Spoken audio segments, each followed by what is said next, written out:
I was watching TV in the family room. My son-in-law walked in and switched it off. "Go to your room, old woman. This living room is mine now." My daughter dropped her gaze. I stood up, took my keys, and left without saying a word. The next day, a man in a crisp suit appeared at the front door. He rang the bell. "Welcome to my channel. I share new life stories here every day, and I'd really appreciate it if you hit subscribe and liked my video. Now let's jump back into my story. I'm sure you'll love it if you keep listening till the end." That evening, the remote control clicked, and silence hit the family room like a gunshot. I was sitting in my green velvet armchair, which I had bought with the first Social Security check I got after my husband passed away 15 years ago. Fresh coffee cooled on the end table, and the kitchen smelled of peach cobbler. The television softly murmured the news, and this was my quiet time, when the joints eased and I could simply live, serving no one. The front door slammed, as if a storm had broken into the house. I didn't look. I knew exactly who it was. Derek walked in like he owned the place. Behind him, my daughter Lena carried shopping bags. Her shoulders were slumped, her eyes on the floor, as if apologizing for taking up space. I didn't move. Derek stood right in front of the screen, blocking my view. He snorted, as he always did when he saw me doing nothing. He picked up the remote and pressed the red button. The screen went dark. "To your room, old woman!" he yelled. "I've got the game on. The family room is mine now."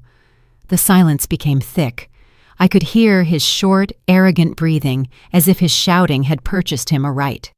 Very slowly, I shifted my gaze to Lena. She stood in the kitchen doorway, her knuckles white on the handles of the shopping bags. Our eyes met.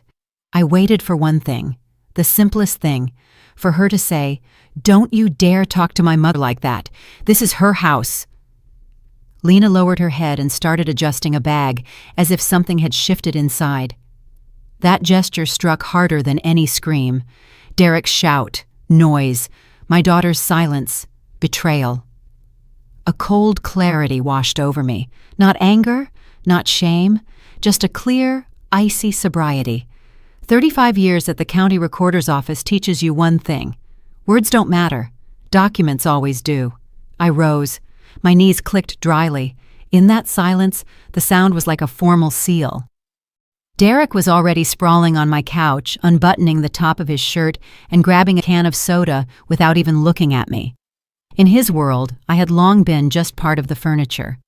I walked past him and turned into my room, not to lock myself in or weep, as they probably expected. I opened the bottom drawer of my dresser, pulled out a stiff leather pouch for bank business, and from the bottom, a set of keys and a blue elastic-banded folder. My fingers slid between the rough sheets of paper. A bill of sale, old but valid. A current deed of title. Owner, Celeste M. Everson. The paper was yellowed at the edges. Its power was ironclad. In the mirror, I saw my short gray hair, my glasses on a chain, my linen trousers, and a navy blouse. I looked like the grandma who bakes cookies. That was my main tactic. As long as grandma feeds the wolves, they feel like kings. The minute I closed the lid on the pot, the king's paws turned to putty. I returned to the family room. Derek had already turned on the sports channel and cranked the volume. Lena was clattering dishes, a voluntary silence instead of a stand. I walked towards the front door. My heel clicked on the hardwood floor. Derek turned his head, smirked, and raised his soda can. "Taking a stroll, Celeste?" he sneered. "Don't get lost. At your age—" I didn't answer. I turned the deadbolt. For a second, I looked around the house, the framed print of the Savannah riverfront, the rug I've vacuumed every Saturday, my son-in-law's back, my daughter's shadow in the kitchen. I touched the cluster of keys in my pocket. The cold metal was invigorating. I walked out, closing the door quietly but firmly, like setting a period at the end of a sentence. Outside, the air was crisp. I wasn't cold. I exhaled, locked the front gate from the outside, walked to the avenue, and hailed a cab that pulled up. "Where to?" "The Grand Hyatt, downtown." I took out my phone in the car. My fingers trembled slightly, not from fear but from power. I scrolled through my contacts to a name I hadn't called in ages but knew would answer. Andrew V. Sterling, attorney at law. We used to work near each other, him on property disputes, me on deeds. Celeste, it's nearly 9. What's wrong? I woke up, I said, looking at the city lights. I need your help. I have court tomorrow morning. Why the rush? My mental and property health. I'm listening. I want to evict 2 tenants. But you live with your daughter and son-in-law. Exactly. A pause. He knew me from my signatures on title rejections. Where others saw maybe, I saw absolutely not. What did they do? He yelled, "Old woman, this living room is mine now." My daughter stayed silent. I left, and I won't return until they are gone. I understand. That's moral abuse at least. But you don't need pity. You need the law, right? The house is mine. They've lived here for 4 years without a lease, all at my expense. I need a notice to quit. I am terminating the gratuitous use of the property and demanding they vacate the home. Personal service is necessary. I'll send my junior associate, Roman P. Cruz, first thing tomorrow. He's quiet, professional, sharp in a suit, straight out of the box. He delivers the news clearly. He'll do. We usually give 30 days. That's fine, and include a warning in the text, 24 hours to understand the reality, and upon vacating they will be billed for back rent and a penalty for holding over. Accepted. You are determined. I'm wounded, and a wounded woman who knows her rights is dangerous. Prepare the documents. I'll be at your office by 8. I'll sign before court. Then send Roman to my house. The taxi stopped at the hotel. The doorman threw open the door with more attention than my son-in-law had shown me in 10 years. Can I help with your luggage? I only have my purse, I said quietly, and the dignity I just reclaimed. The room greeted me with the scent of lavender and clean corners. A large TV was opposite the bed. I turned on my favorite channel and set the volume to my liking. I ordered soup and a glass of Cabernet. I ate slowly. My thoughts were at the house, but they were now my thoughts. I knew their morning routine by heart. Derek sleeps late, grouchy. He's always tired. Lena runs around, smoothing his edges. I pictured the door of my house, the intercom button, a confident finger pressing it. This wasn't a call for tea. This was the call of the law. The first gong. I fell asleep quickly and soundly like a person who has taken the wheel. I woke up with the sun, took a shower, the same clothes but a new posture. I went to Mr. Sterling's office. Signatures, dates, property details. Every stroke of my pen sounded like a final judgment. Roman is heading out. Andrew nodded toward a tall young man with a leather briefcase. 20 minutes and he'll be at your fence. Perfect. I put my bag down and sat in the reception area. I'll wait here. Panic always remembers that it has a mother and a mother-in-law. The coffee from the machine smelled sweet. The clock on the wall whispered tick-tock. Somewhere over there in my family room, a different legal music was beginning. For the first time in a long time, I wasn't running between the stove and others' whims. I was simply waiting. 9:30. My phone vibrated on my knee. The day had begun. Lena was blinking on the screen. I let it ring 3 times, and only then did I swipe my finger across. "Mama, Mama, for heaven's sake!" Her voice broke into a shriek. "There's a man here, Roman, with a document. Derek is screaming. What is happening? Where are you?" I held the receiver away from my ear to avoid his background shouting. "Roman is the attorney's junior," I said calmly. "Ask your husband to lower his voice. Take the notice, read it aloud, and tell Derek, the old woman is unavailable for screaming today." But it says, "Eviction notice 30 days. Mama, have you lost your mind?" Lena, for the first time in years, I am completely sane. Read the paper. Do what it says. The fewer screams, the better. I hit end call. The small red button returned silence to me as easily as flipping a switch on a bedside lamp when I was a child. The office door opened slightly. Andrew V. Sterling peeked over his glasses. "Daughter?" I nodded. "The show has opened on schedule." Roman served the papers. "We have the signatures and the attachment inventory. Now we wait." I settled into the reception chair.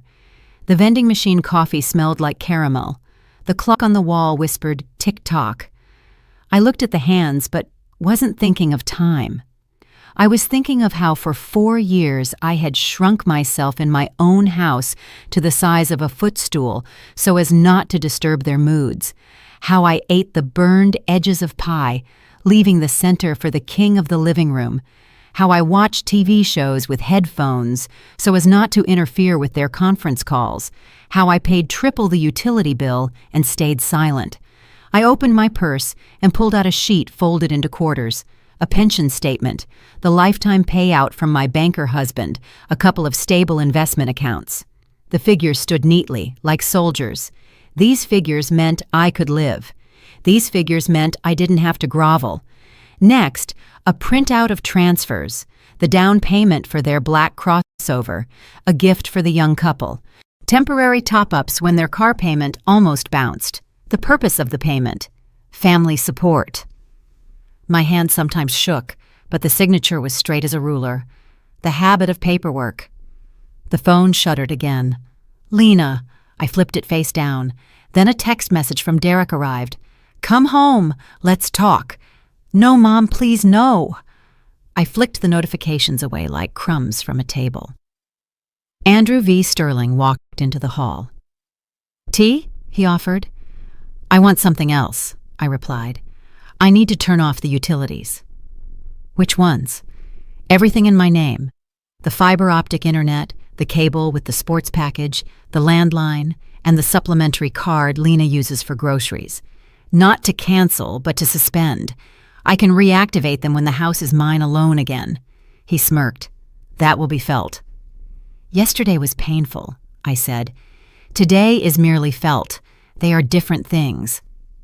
I took a small notebook from my purse. On a clean page appeared a simple plan. Step 1, legal, completed, paper served, deadlines and consequences outlined. Step 2, financial, turn off the taps, let the king of the living room learn the price of his kingdom. Step 3, silence, no scandals, no justifications, only facts. The phone vibrated again. I glanced at it. Lena was typing long, frantic messages. He's furious. We've been shamed. People were watching. Where are you? Let's talk. I put the phone down and said nothing. Today, my nothing was the answer. Is there a decent clothing store nearby? I asked, putting the notebook away. The Gallery Mall is 2 blocks away, Andrew V. Sterling said. What are you planning? I am dressed like a grandma, I said, meeting his eyes. And I am going to set boundaries. I need a uniform. You are dangerous when you are calm. Now he said it without smiling. I'm just returning to myself, I replied, taking my purse and heading for the door. Outside it was bright and dry. I walked quickly, not looking back. The windows reflected me, stiffer, with a straighter back. My mind was clear and steady, where to go, what to say, whom to call. No pity, no revenge, only order. At the mall entrance, I paused for a second, ran my fingers over the strap of my purse and exhaled. First, the uniform. Then, tap after tap. The Gallery Mall was 2 blocks away. I walked briskly, as if going to work. Shoulders straight, step measured. Inside, the light, the window displays, the music from the ceiling. In the classic clothing department, I was met by a consultant with a name tag that read Jenna. Her gaze was attentive, without cooing. I need a uniform, I said. Calm, businesslike. Today, I am setting boundaries. Jenna nodded and disappeared between the racks. She returned with dark blue straight-leg trousers, a white cotton blouse, and a beige linen blazer. In the fitting room, the fabric settled just right. The trousers sharpened my posture, the blouse was crisp, and the blazer pulled everything together. I put on leather pumps with a low but distinct heel. The tap-tap on the tile was like a metronome. I folded my old clothes into a bag. Give these to the charity box, I said. Let them serve someone else. I sat on a soft ottoman by the fitting room, took out my notebook and phone. First call to the service provider. Good afternoon. I'm the contract holder. I request a temporary suspension of services at this address. Internet, cable TV, sports package, and landline number. Reason: repairs. Start today. The operator read the required warning. The signal would be disconnected within 2 hours. Discounted monthly fee confirmed. Second call to the bank. I am the primary account holder. I request you block the supplementary card in Lena Everson's name. Reason: security. Please lower the online limits and keep SMS alerts only on my number. Done, a voice replied. The changes are now in effect. I hung up. My stomach growled, not from hunger, but from the adrenaline slowly dissipating. On the second floor in a quiet restaurant, I ordered a mushroom risotto and a glass of dry white wine. I placed my phone next to me, face down. Spoon, fork, breathe. For the first time in a long time, I wasn't eating stealthily or on the run. 10 minutes later, my palm felt a short vibration. A text message from the bank. Transaction declined, $85. Butcher's shop? Prime ribeye. I smiled, a short, unsentimental smile. Almost immediately, another message flashed. The cards aren't working. Call the bank. We are at the register. Derek's number. I calmly dialed the response. It's not a malfunction. It's a freeze. The credit and the trust both expired yesterday, along with your game. I put the phone face down and finished my risotto slowly, tasting every grain. I paid the check with my card. I passed through easily, like walking through the door of my own house. At the exit, I bought a bottle of water, caught a cab, and returned to the Grand Hyatt. The lobby was cool, smelling of cleanliness, the rug springing beneath my feet. In the room, I slipped off my new shoes, placed the keys on the nightstand. The familiar metallic jingle answered with calmness inside me. I turned on the TV to a music channel and slept for an hour. My body took what it needed. I woke to the clear ring of the landline. That sound rarely means nothing. Hello, reception. Good afternoon. Your daughter is in the lobby. She urgently asks to come up, or rather, asks you to come down. She says it's urgent. I looked at the clock. The perfect time for a clear conversation without midnight hysterics. I washed my face, smoothed my hand over the lapel of the beige blazer, and adjusted the chain on my glasses. The same woman looked back at me in the mirror, but her spine was straighter. Tell her I'll be right down, I said calmly, and hung up. I took the keys from my purse. Today, they jingled differently, like the bells on a door behind which order has long been waiting. I inhaled deeply, pressed the elevator button, and stepped inside. Lena was waiting for me downstairs, and not just her. The elevator doors slid open softly. In the Grand Hyatt lobby, Lena paced between the couches. Her blouse was wrinkled, her bun messy, and there were shadows under her eyes. She saw me in the beige blazer, and it was as if she had walked into glass. She stopped. Mama. She stepped forward and froze 2 steps away, blocked by my gaze. What is all this? The internet is dead, cable too. The card won't go through. Derek is losing it. Where are you? Let's go home. Enough with the drama. Sit down, I pointed to an armchair. We are in a respectable place. We will speak calmly. She obediently sank onto the edge, clasping her hands. Mom, let's talk like family. She switched to a soft, placating tone, the one people use with children and the elderly. He just had a bad day yesterday, but he already texted you, apologizing. Let's go. I'll make tea. We'll talk it through. I am not offended, Lena, I said evenly. I have made a decision. The house is mine. You have lived here for 4 years without a lease. I am giving you 30 days to move out. As of today, 0 utilities. This is not revenge. This is order. But he has to work, she flared up. He has calls, deadlines. You are ruining his reputation. Let him work from a co-working space, from a cafe, or from his mother's house, I countered. The internet, the TV, and the supplementary card were paid for by me, not anymore. You are not a life-sustaining necessity on my budget. You are an expense, which I have now closed. She sucked her lips in. "You're humiliating us," she whispered. "Everyone saw it at the store today.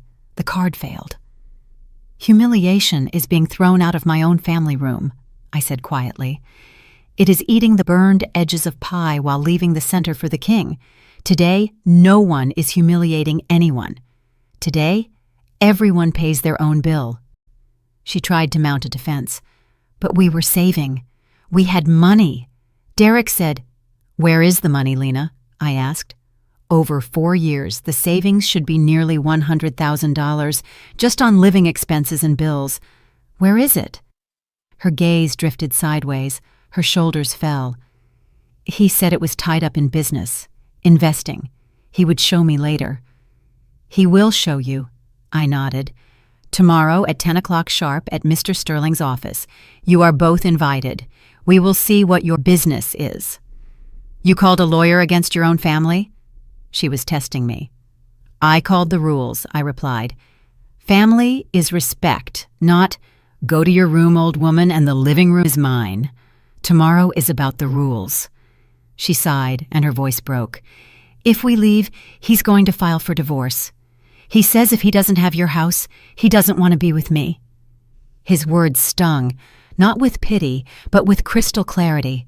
I leaned forward, covering her clasped hands with mine. "If your marriage is held together by my square footage and my bank accounts, that's not family, Lena. That's a hostage situation, and you are the hostage." She snatched her hands away as if burned. "You've become cruel, old and cruel." "I have become an adult," I said calmly, "at 68 years old. You are 40. You have a head start. Use it." We were silent. In the lobby, teacups clinked softly. Someone walked by, casting a curious glance and then looking away. "Just turn the internet back on," she tried again. He won't cope, and neither will I." "No internet," I said. "But your voice is fine. Tomorrow we talk at the attorney's office. Today, silence." Lena stood up, adjusted the strap of her purse, searched my face for my former softness, and didn't find it. She backed toward the exit. "I'll be there." She tossed over her shoulder. "Be there at 10 sharp," I nodded. She left quickly. I watched her go, and only then did I feel the tension drain out of me. Not a loss of strength, but a normalization of breath. I took the stairs up. I needed the walk. In the room, I turned on the desk lamp and opened my laptop. A message was blinking in my inbox from Andrew V. Sterling. "Celeste, notice served. Derek's corporate lawyers have confirmed receipt. He's been sending internal emails pressuring you. The director was copied. Reprimand likely. Negotiations tomorrow at 10 o'clock sharp. Both will attend. Sincerely, A. V. Sterling." I closed the lid. Haste is the sister of fear. The king of the living room was already making mistakes. I opened my phone, scrolled through the settings, and turned off the family location app, the same one Derek had installed for my safety years ago. Geolocation access prohibited flashed on the screen. Good. My dot on the map belonged to me again. I took the keys out of my purse and spilled them onto the nightstand. The metal jingled cleanly like a new password. Outside, the lights stretched along the avenue. The air conditioning hummed steadily. I sat on the edge of the bed and felt it. Order inside. Not victory, not euphoria, just order. Tomorrow at 10, the conference room door would open, and 3 people would walk in, him, my daughter, and the law. The conference room was cool. The air conditioning was blowing cold air. I asked to be seated at the head of the table. To my right, Andrew V. Sterling. Neat folders, pen parallel to the edge. On the table, my driver's license, the deed of title, the notice of termination of gratuitous use. My armor today was simple: a beige blazer, a direct gaze, and paper. The door clicked. The paralegal murmured, "They're here." Derek stumbled in first. His usual arrogance was faded. A wrinkled shirt, his tie loose like a noose, dark circles under his eyes. Behind him, Lena clutched her purse to her chest, her eyes glued to the floor. "Please be seated," Andrew V. Sterling said with his baritone like a judge's gavel. I'm not here for a greeting, Derek snapped immediately, pulling out a chair. Enough with the show. We've lived there for 4 years. We have rights. I looked over my glasses. I paused deliberately so his anger would be audible. Rights are exactly why we are here, I said calmly. The house is my sole property. You are using it at the owner's goodwill. I have terminated that. The notice is on the table. The deadline is 30 days. There's something called adverse possession, he shot back. His words tripped over each other. We possessed it openly as owners. Have you even seen the law? I have, I smiled slightly. And I worked with it for 35 years. Adverse possession applies when the owner doesn't live there, doesn't pay, and doesn't object. I live there, I pay, and I object. You are not owners. You are temporary and loud users. Derek's jaw clenched. He turned his eyes to Andrew V. Sterling, seeking support. The notice is proper, the attorney confirmed smoothly. Service was executed. Upon expiration of the deadline, a lawsuit will be filed for eviction and recovery of fair market rent from the date of the notice. This is illegal, Derek raised his voice. She cut off our internet, our funds, emotional distress. I'm suing. Internet is not a life-sustaining utility, Andrew V. Sterling said, unblinking. If you want it, connect it yourself and pay for it. Lena, tell her. He jabbed his finger at my daughter. She's destroying our family. Lena blinked. Her lips trembled, and then there was silence again. I slid a folder toward her. Let the paper speak, I said. Derek, for 4 years you were supposedly saving for a condo. Nearly $100,000 in savings just on living expenses and bills. Where is the money? In business, he tried to smirk. Investing, futures, leverage. You old folks wouldn't understand. I like specifics. I pulled a stack of papers from an envelope, 3 loan default notices, and here, the broker's statement, margin call, balance below 0. Derek lunged for the paper, but Andrew V. Sterling's hand landed first. Put it down. Let your wife read it. Lena took the sheets. Her fingers shook. Her eyes darted over the figures and lines. I saw the moment of realization. Her shoulders slumped. Her mouth dropped open. One heavy tear. Not of pity, but of cold awareness. 0, even a deficit, she whispered. Yes, I said, softer but firm. Nothing was saved. There were bets, games, $85 prime ribeye, and imported beer, all on my card. I would have made it back. Derek flared up. The market is turning around. I just needed one more infusion. And that's why you needed my living room? I raised an eyebrow. To lose louder and to send me to my room in the process? He clenched his fists. The anger in his eyes was undercut by fear. I'm your son-in-law, he forced out. Family is supposed to help. Family is respect and boundaries, I said. You offered neither, and you will receive neither. I stood up. That movement was enough to make everyone straighten. Terms, I stated, clipping my words. 30 days to move out. The internet, cable, and supplementary cards will not be returned. If I hear screaming when I visit to collect my winter clothes, I will immediately call the police and file a report for threats. We'll see how job recruiters feel about that, on top of your corporate reprimand. Derek slumped in his chair, as if his internal bolts had been unscrewed. Lena covered her face with her hands. The whir of the air conditioning became audible. And one more thing, I turned to my daughter. This is your choice. Over these 30 days, you decide whether you continue to drown with a man who lied and dragged you down, or whether you swim to the surface. I am a mother, but not a bank and not a free cafeteria. Lena lowered her hands. For the first time in a long time, she looked straight at me. But if I have nowhere to go, she whispered hoarsely, you will find a place. You work, rent a studio apartment, sell the crossover, manage your own accounts. I have paid for my lessons in full. I gathered my papers into the folder. Andrew V. Sterling stood up. The meeting is concluded. Roman will handle all further contact in writing. I walked around the table. Passing Derek, I stopped for half a step. You can press the remote control of your own life as much as you like, but it doesn't work on my house anymore. In the hallway, the light seemed warmer, the air cleaner. I walked to the elevator and heard the scraping of a chair behind the door. Lena's choked whisper. Derek's short curse. The elevator chimed. The doors closed. My phone vibrated in my purse. Lena. I didn't answer immediately. I took 3 deep breaths and only then pressed accept. I held the phone in my palm. 3 breaths, and then I answered. Mama. Lena's voice was low, like after a cold. I didn't get in his car. Where are you? Downstairs in the parking lot. He's screaming in the car, hitting the steering wheel. I walked away. He told me to get in, but I couldn't. Good, I said calmly. Walk. Breathe. Don't rush back to where screams are waiting. She was silent. I could hear the roar of traffic fade in the background. He says you broke the family. Unplugged internet doesn't break a family, Lena. Lies and screaming do. Silence again.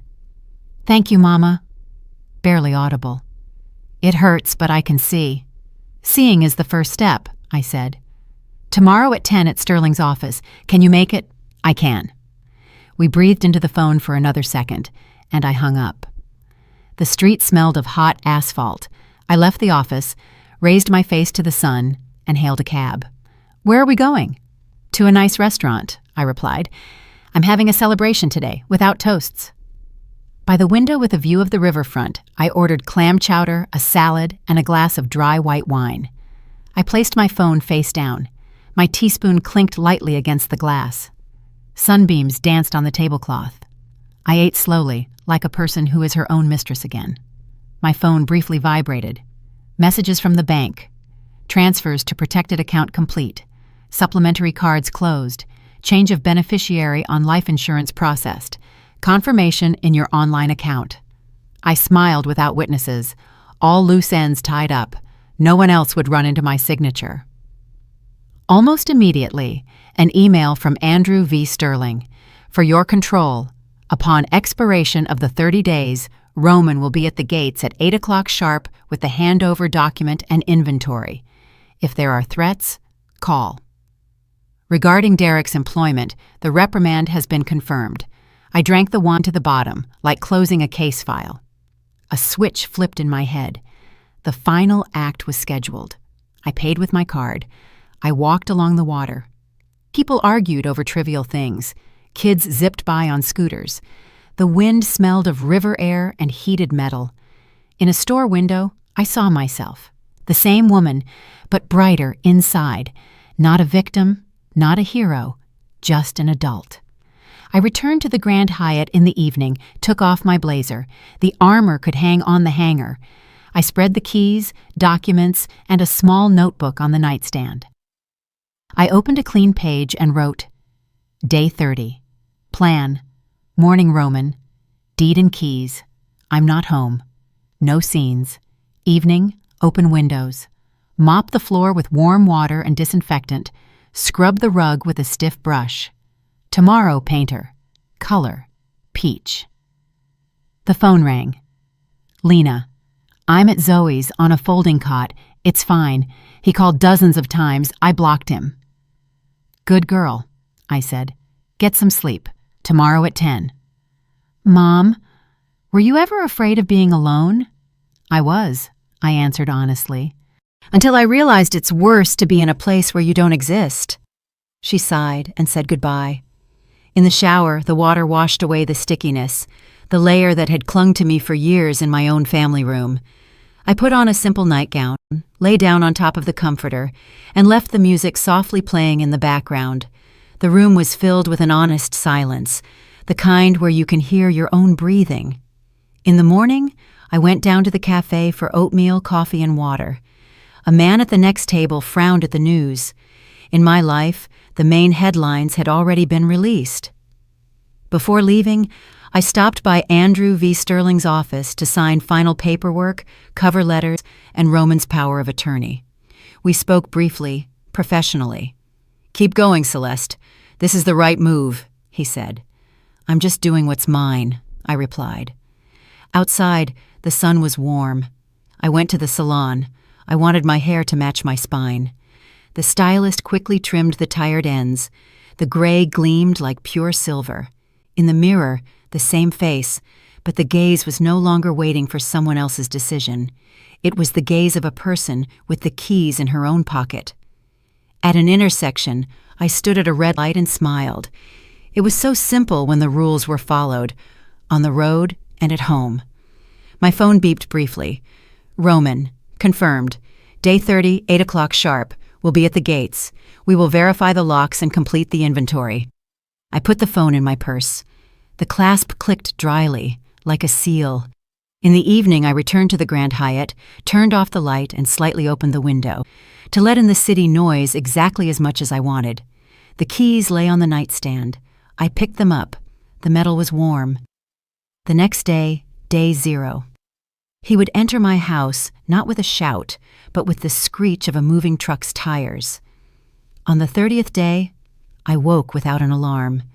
The light in the window was even, like a sheet of paper before a signature. I had breakfast, placed my phone face down, and drove out of the city to a spa. I would not be home today. Roman called. I'm at the gates. The moving truck has arrived. They're starting. Proceed by the inventory, I said. I'm available by phone. Next was water, steam, and herbal tea. I stared at the ceiling and thought of only one thing. Tonight, I will open the windows and wash the floor. That's all. At 11, my phone briefly vibrated. Derek made noise, but he signed. Keys handed over, inventory completed, a couple of holes in the walls from mounts, furniture marks, locks intact. 12:30, they are gone. I put the phone back. No anger, no joy, just a fact. The end. At 2, I stopped at a hardware store. Gloves, a mop, rags, floor cleaner. On the way, I called a painter recommended by Andrew V. Sterling. Can you start tomorrow by 9? The family room and the hallway. Color, peach. We can, a man's voice replied. We'll be done in 1 day. At the gates, the key turned easily, as if the house itself had exhaled. I walked in and stopped. The family room was empty. Footprints from the couch legs on the floor. Ugly holes in the wall. The air was heavy and stale. I threw open all the windows. A draft swept from the kitchen to the garden, stirred the curtains, and carried out the remnants of someone else's life. I put on the gloves. First, the shelves and baseboards, then the corners where dust had accumulated for later. I gathered the old magazines no one read into a garbage bag. I wiped the framed print of the Savannah riverfront and hung the painting lower, as was comfortable for me, not as was trendy. The floor got warm water twice, the rug a stiff brush. The house came back to life with every movement. By evening, I put the kettle on. The silence was not empty but golden, like fresh wax on the parquet floor. Then a short, polite ring. I knew who it was. Come in, Lena, I said at the threshold. The coffee just brewed. She walked in slowly, looking around. It's beautiful, quiet, warm. It's peach, I nodded. Sit. We sat opposite each other. 2 mugs on the table, a plate of pie. Lena held her mug with both hands, grasping the warmth. I rented a studio apartment, she said, looking at the steam. It's small. The neighbor upstairs likes loud music. The ceiling is low, but it's mine. I pay for it myself. I took on full-time work, and I filed for divorce. The pro bono lawyer is processing the papers. I nodded. A warm, quiet, unsentimental feeling rose inside me. That's the right path, I said. It will hurt. Then it will settle. He says you broke up the family, she smiled faintly, and I realized you just stopped feeding the lie. We were silent. Outside the window, the garden rustled like new sheets. Thank you for saying no, she added, placing her palm over mine. While you were patching the holes, I couldn't hear myself. Hearing yourself is not a luxury, I said. It is order. She inhaled deeply. Mama, can I come over as a guest? No keys, no staying over, just tea and conversation. That's exactly what you should do, I replied. The door is open for guests. It's temporarily closed for tenants. We hugged briefly, an adult embrace. On the porch, she adjusted the strap of her purse and walked toward the gate. She walked straight, not looking back, like a person who chose her own pace. I returned to the family room. The peach walls glowed softly. The notebook was on the end table. I opened a clean page and wrote, Wednesday, 4 p.m., sharp, tea with the neighbors. Topic, wills, separate accounts, passwords, bring questions and a notebook. My phone blinked with a message from Zoe. Celeste, Betty is crying. Her son is pressuring her to sign the house over to him. Investment, Mom. I'll buy you a better one later. She's afraid to say no, afraid he'll get mad. Can we come over tomorrow? Come at 4, I typed. Kettle and papers are ready. I signed the bottom of the page and closed the notebook. The house was clean and warm, and this cleanliness finally had a purpose. Tomorrow the doorbell would ring, but it would no longer be a disaster. It would be a beginning. By 4 o'clock on Wednesday, I boiled the kettle, took out my folder of documents, and placed pens, blank sheets, and envelopes on the table. On the folder cover, I wrote in large pencil letters, Wednesday, 4 o'clock p.m. The house smelled of peach cobbler and fresh paint. The peach walls seemed warmer than usual in the soft sunlight. Not a show, but order. The bell rang briefly. Zoe arrived first. Then Olga, and almost immediately they ushered in Betty, hunched over with red eyes. My son is rushing me to sign the house over to him, she said from the doorway. Investment, Mama. I'll buy you a better one later. I'm scared to refuse, afraid he'll be angry. Sit down. I poured the tea. Let's start simply. Gifting the house is forever. You can't take it back. If you want to leave something to someone, write a will. As long as you are alive, the property remains yours. For a last resort, we can discuss a life estate, but that's careful work, no rushing. Zoe nodded. And don't give passwords to anyone, not to the kids, not to the grandkids, for their games. Exactly. I slid a sheet of paper toward Betty. Here is a phrase for you to start the conversation. I am not ready to change the owner of the property. To think about it? Yes. To sign? No. Your son will push. Repeat phrase word for word. If he starts yelling, leave the room, close the door. You only sign papers when your head is calm. Olga snickered. Next, you'll be giving her the lawyer's number. I will. I nodded. It's Roman, Andrew V. Sterling's associate. He doesn't yell and he reads the fine print quickly. But it's best not to sign anything on emotion or on weekends when the county office is closed. We sat and wrote down short bullet points. Will instead of a gift deed. Separate accounts. A receipt for every penny borrowed. Prohibition on shared passwords. A power of attorney only limited and with an end date. I showed them where to find the owner's name on their property tax records, and I explained that staying with Mom for a year turns into a lifestyle after 4 years if you don't call things by their names. Betty initially flinched at every word no, but by the end, she straightened up and asked for more tea. Girls, I feel lighter, she said. I'm going home today not to cry, but to talk. We're here every Wednesday, Zoe replied. At 4. Your tea, your questions. They left differently than they had come. Not quieter, but more assured. I washed the cups, wiped the table, and threw open the windows.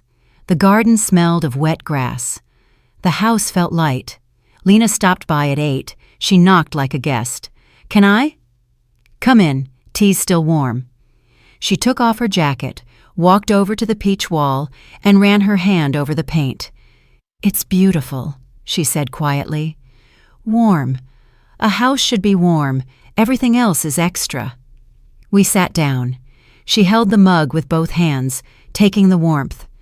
I was at the lawyer's, she said, looking straight ahead. The divorce is progressing. Full-time work is steady.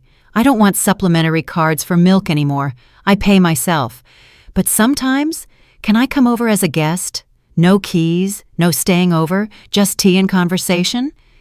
That's exactly what you should do, I replied. The door is open for guests. For tenants, it's permanently closed. That's not cruelty, it's a rule. She nodded, thought for a moment, then smiled slightly. You know what I miss? Your no. I spent my whole life learning your yes, and now I'm learning your second word." "The no is not about offense," I said. "It's about boundaries, yours, mine, any adult's." We sat in silence. In the kitchen, the clock ticked softly. Outside, the wind sighed, swaying the rowan tree. Lena stood up. "Thank you, Mama," she said, hugging me briefly, like an adult. "If you hadn't turned off the utilities that day, I never would have heard myself." "Hearing yourself is adult life," I replied. "Go on. I have a meeting tomorrow at 4. Don't let me down in front of the neighbors." She smiled and left. Her step was steady, without looking back. In the hall, an unknown number blinked on the nightstand. I could recognize those calls even without a name. I almost reached for it, but stopped and calmly pressed block. There is much news in life, but taking calls about other people's crises is not my obligation. I walked through the house. Kitchen, hall, family room. My documents were neatly stacked on the shelf. The Savannah riverfront print was hung where it was comfortable for me. In my study, a clean notebook.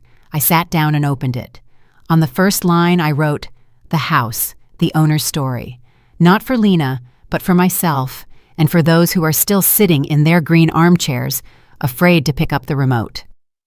I wrote simply, "How fear disguises itself as care, how habit drowns out your voice, how one phrase, 'To your room, old woman,' exposes the whole scheme, how documents give you back your spine, and how unplugged internet can suddenly turn on your brain."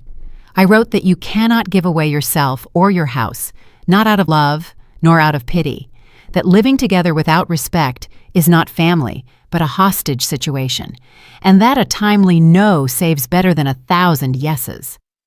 Then I put the notebook away in the drawer, returned to the family room, and ran my palm over the back of the green armchair. I sat down. The remote control lay on the end table, the most ordinary black device. I held it in my hand. It was no longer a symbol of someone else's power, just a thing. I turned on the TV and found the music. The violin played purely, without hesitation. No footsteps from the hall, no turning off, no, "To your room." I sat with my eyes closed, listened, and without rushing, increased the volume by 1 notch, exactly as loud as I liked it. Not quieter, not louder. "Enough," I said aloud, and suddenly I understood that the word meant much more now. It meant I was adult enough to set conditions in my own home. It meant I had enough strength not to save those who weren't asking for salvation, but for cards and square footage. It meant I had lived long enough to understand a simple truth. Ownership is not just about keys and deeds.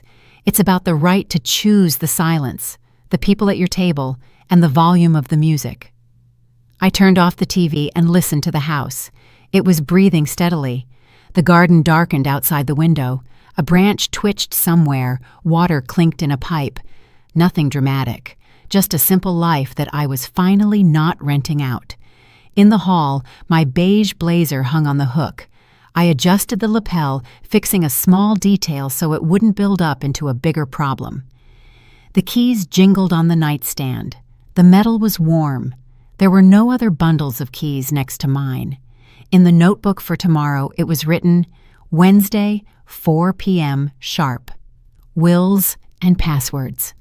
I closed the cover, set the kettle for the morning, and turned off the light. The house was mine, but most importantly, I was home again. And in my life, just like on the remote, the volume is now regulated by me. I'm really glad you're here and that I could share my story with you. If you liked it, show me by liking the video and subscribing to my channel. Let's see how many of us there are. Write in the comments which city you're watching from and what time it is. I'm so curious to know where all you wonderful people are tuning in from. If you want to support me a little extra, you can also send a small donation. I share new life stories for you every single day. And now 2 of my most popular stories will pop up on the screen so you can choose what to watch next.